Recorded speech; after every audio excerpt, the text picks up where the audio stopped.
Hi, everyone, and welcome to this month's free webinar. My name is Corey, and I am the Director of Curriculum Solutions here at STEM Education Works. Just some bookkeeping tasks. We will be recording today's webinar, and then I'll be sending it out to everyone who is registered. We have this free webinar the third Wednesday of every month from 4 to 4:30 p.m. Eastern Standard Time. And each month we discuss some topics related to STEM and helping you bring STEM into your own classroom and instruction. So this month, we're going to be focusing on extending your microbit capabilities using Elecfreaks kits. Now, you may have a set of microbits sitting in your classroom and you're really not sure what to do with them, but there is so much more than just creating code and downloading it to the microbit. So today I'm going to be doing a demonstration of just one activity from one of our Elecfreaks kits called the Starter Kit. In today's session, we'll be looking at a couple of different things. We'll talk about microbit, what it is, and what you can do with it. Then we'll explore microbit extensions through the Elecfreaks kits. Again, I'll do a demonstration of an activity, and then I'll share some resources with you to get you started. Now, this is just the tip of the iceberg. There's no way we could cover everything about microcontrollers in one 30-minute webinar. So if you do want to dig deeper into these topics, please check out the STEM Education Works blog, as well as our website. We also have tutorials on our online portal at learn.stemeducationworks.com. Just select resources up at the top of the page. So a little bit about me. I'm a former school librarian and middle school teacher. I was in the field for over 25 years in a variety of settings and placements. In my last assignment as a middle school librarian, I was responsible for building and sustaining a makerspace, which did include microcontrollers. I'd never seen a microcontroller before. I'd never coded anything other than, using BASIC back in the 80s. So what I'm sharing with you today is a result of trial and error, and I had to learn some lessons pretty quickly, and I just want to share some of those with you today. I'd love to keep in touch with like-minded educators, so between webinars, please feel free to reach out to me. You can find me on LinkedIn at LibraryDoc and on Twitter at RC Hallway.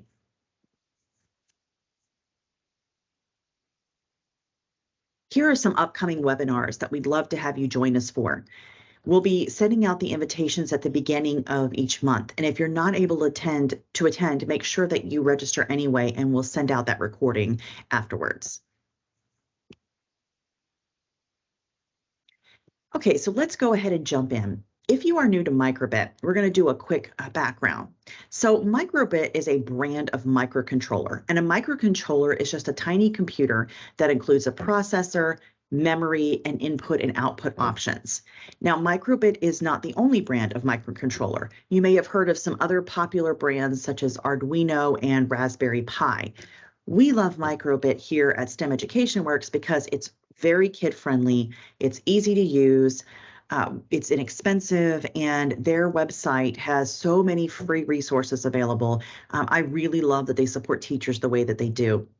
We love microbit so much that we wrote an entire curriculum book around it for K through 5, as well as project-based curriculum for both middle and high school. Now, microbit is great on its own, especially for younger students. There are all kinds of activities that you can do related to coding and computational thinking. So check out our curriculum website again at learn.stemeducationworks.com for ideas and resources. But you can do so much more with microbit, especially for your middle and high school students. With inexpensive extensions, you can connect coding with electronics and circuitry to bring things like data collection and analysis and sensor technology to your students. We love Elecfreaks because they are relatively inexpensive. They are reusable year after year. They can be combined with other kits to extend your microbit reach even further. So I have some of our favorite kits here on the slide, including the starter kit, which is what I will be highlighting in today's webinar. But you can find all of our kits at stemeducationworks.com. So one of the reasons that we love Elecfreaks is because they provide so many resources on their wiki. So you can find their wiki at elecfreaks.com/learn. Now, these same activities are also available in the guides that come with each kit. So you can see here on the wiki that each kit is represented, and when you select a kit, a drop-down of activities will then appear.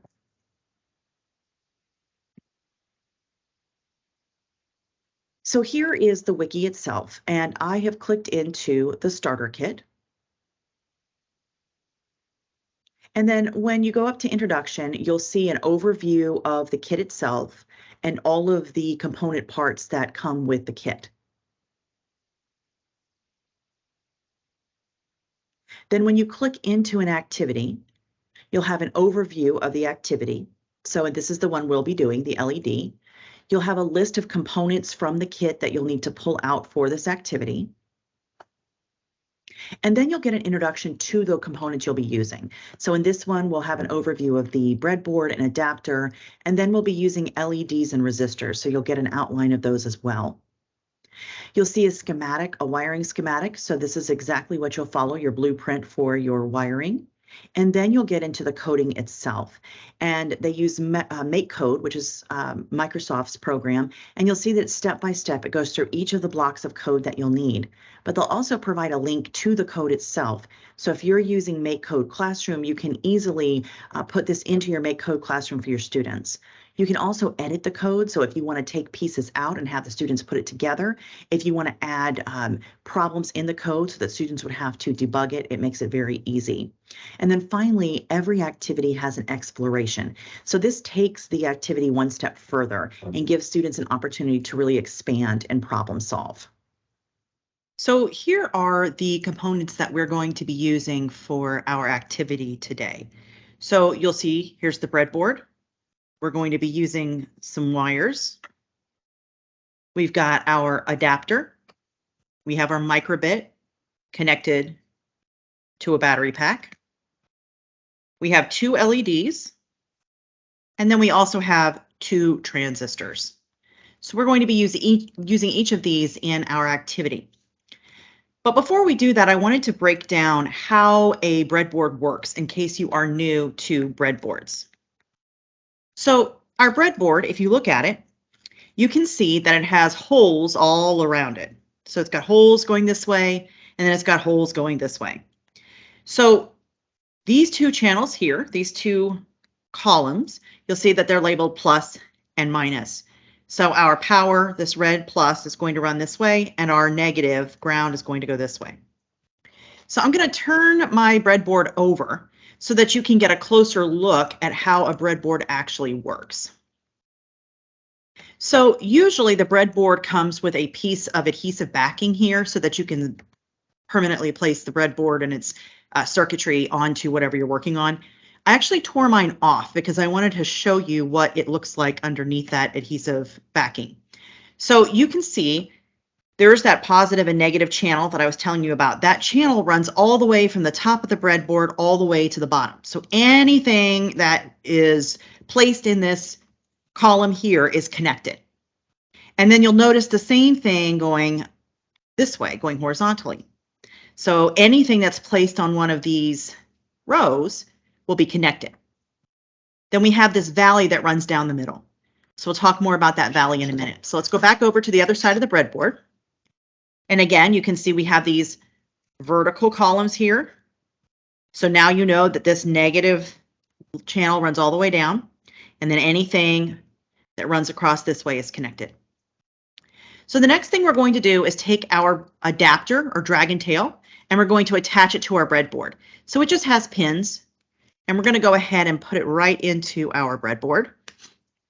And the reason we use the adapter is because we can now connect our microbit to whatever we're doing here on the breadboard.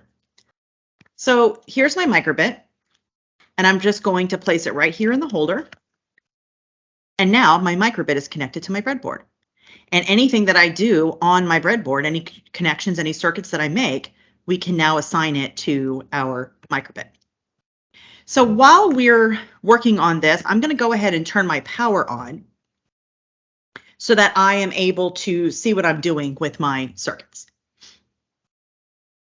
So we're going to start with just an LED. I want to show you how to do a very basic circuit on a breadboard. So we're going to start with just a basic LED. And if you are new to circuitry and electronics, then I just wanted to show you that when you have an LED, your leg, you have two different lengths of legs. You have a shorter leg and you have a longer leg. That longer leg is going to be your positive lead. Okay, some people like to bend it a little so you can see it maybe a little more obviously. I'm just going to keep it like it is, but I always, for myself, I always remember that I'm going to put that positive lead facing towards the microbit. So I'm just going to place my LED onto my board. It doesn't really matter where. And the first thing that I'm going to need for any circuit, I'm going to need power. So on this, I'm going to zoom in a little bit more. On our adapter, we have pins listed that run down the sides of the adapter. And we also have this little 3 volt, and this is our power source. This is where our power is going to be coming from. And remember that anything that's connected across, we can go anywhere there that's all connected. So the first thing I'm going to do is grab power from this 3 volt battery. Doesn't matter which hole I pick, just as long as it's in that line with the 3 volt. And then I'm going to connect that down to my positive lead of my LED. Now, remember again that as long as I'm in the same row, it doesn't matter which hole I use. So I'm just going to place mine there. So I've now run power, so power to the positive lead on my LED. So the last step is I need to ground my circuit. So over on the other side of my adapter, I have a ground pin right here. So I'm going to place a wire into that ground, and then I'm going to come to the negative side, the negative lead of my LED, and I have a circuit. So I'm going to do that one more time with a second LED because we're going to need it for our activity. So I'm going to place another LED just a little further down the breadboard. And we're just going to go through that process one more time. So first thing we need to do is we need to get power. So remember anything in that row next to power. And then we're going to wire that to the positive leg of our LED. And the last step is we need to ground our circuit, and we're going to wire to any hole next to the negative. So this right here is a great starting activity for your students to be teaching them about circuits and the different components of a circuit, what they need to finish a circuit. I would recommend just giving them the components and giving them the challenge to make their LEDs light up. Maybe you give them little pieces of it and they have to figure out the rest, but this is a great starting activity to just hand them and let them work out for themselves. So now we're going to talk about the activity itself. So again, this is the very first activity in the starter kit called LED. And the point of this activity is to get 2 LEDs to blink. So here you'll see the schematic that we will be following in just a moment to wire our breadboard. But I wanted to also go through this code with you. So again, we're using MakeCode, which is Microbit's and Microsoft's program for coding. It's free, very easy to use. And I want to go through these steps with you. So you'll see the first thing we have is a forever loop because we want the code to run continually. So then we're going to use a special block called a digital write pin. And what that's going to do is assign something to something else. So in this particular activity, we're looking at whatever's attached to pin 0 on the microbit. So whatever is attached to pin 0, we're going to write it to 0. If you remember binary, 0 just means off and 1 means on.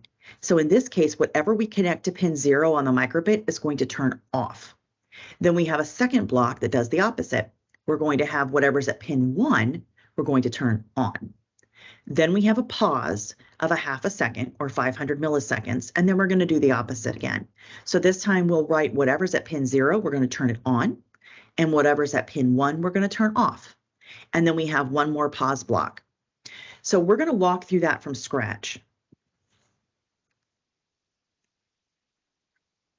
So we'll start a new project, and we'll give it a name. And here is the canvas. If you're not familiar with MakeCode, this is what it looks like. And it is a really nice program to use because you can flip easily between block coding and JavaScript or even Python. So over on the left, you'll see the virtual microbit. So anything that we do here in the canvas, we can see right away whether or not it is working. I'm going to go ahead and delete this on start block just because we're not going to use it. So then anytime that we're working with a breadboard, we're going to go into the advanced tab and we're going to go to the pins menu. And there's our block, digital write pin, and we'll drop it in here.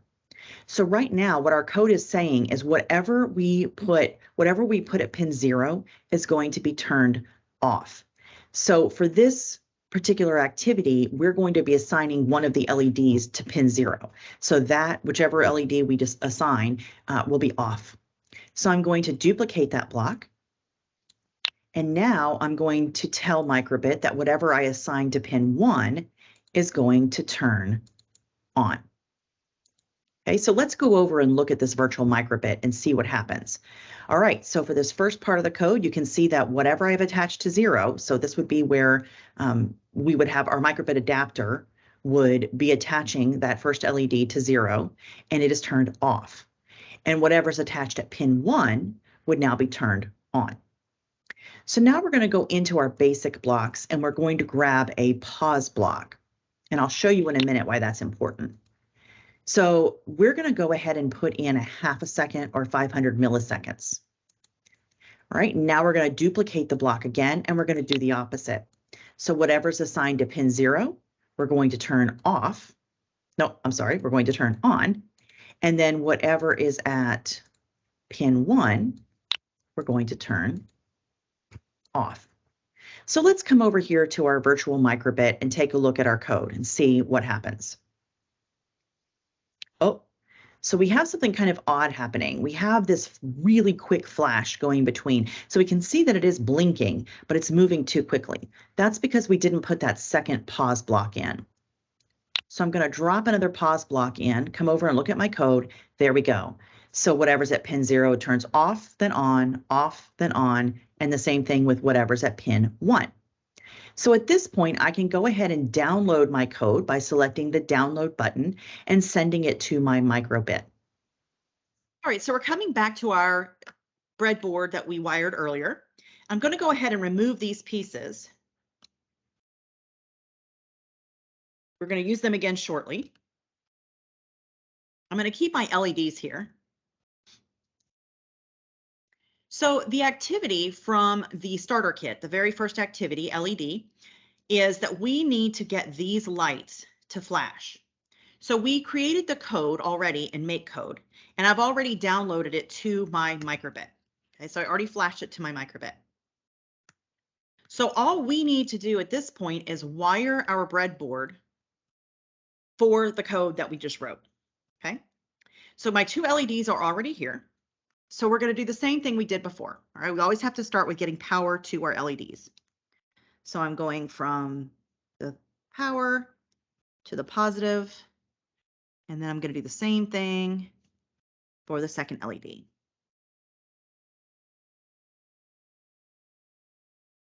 so both of my LEDs now are wired for power. Just trying to keep everything in line here. Now, the next thing that we have to do is we have to assign each of these LEDs to one of the pins. So remember in our code that we're using pin 0 and pin 1. So this is kind of arbitrary, it doesn't really matter, but I'm going to go ahead and make this first LED pin 0. We're going to assign that to pin 0, and we're going to assign this second one here to pin 1. We could really pick any of the pins, it doesn't matter, but we're going to use those because that's what we did in our code. So we're going to come up to pin 0, and remember we can use any of the holes next to pin 0.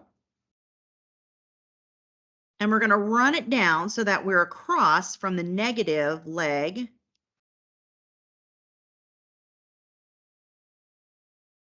of that first LED.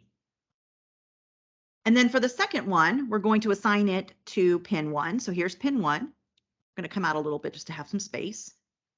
And we're going to assign that one. So here's my negative. I'm going to come across the valley here. There we go. Now, my LEDs didn't do anything. Why not? Well, remember that valley we talked about at the beginning. The power can't jump over this valley. We need to somehow bridge this gap.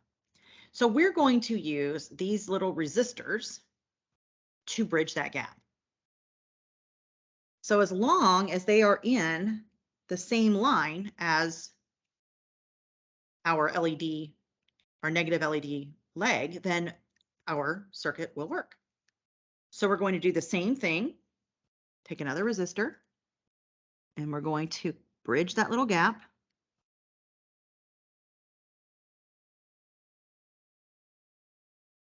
And now our LEDs are working. So how could you extend this activity to challenge your students' thinking? So there are a couple of options here, and these are also included in the activity itself. So once your students have wired for blinking lights, you could challenge them to turn both lights off and on at the same time. So we know that that's going to just take a little tweaking of that code that we did, but it will really get your kids thinking about how to solve basic coding problems. The second challenge would be, how could we add additional LEDs and create a traffic light? And then finally, how could we get some more control over those lights? So in the starter kit, you'll find that there are lots of components that will give you some control. So things like buttons and potentiometers, sensors. So challenging the kids to figure out how to use those components to control the lights. So that activity was just one of the many activities that you can do with your students with the Elecfreaks starter kit. Now, as your students work through the starter kit, they'll learn all about things like buttons and potentiometers, temperature sensors, buzzers, servers and motors, accelerometers, and compasses. Each activity is really that simple, with a schematic to follow and then code that you can share with your students or have them work out for themselves. And that takes us to the end of this month's webinar. We are so very glad you joined us. We will be taking a break for December, but we will be back again in January with Dr. Jake, and he will be working through a Star Wars themed Glowforge project. Thanks again for joining us, and we hope to see you again next month.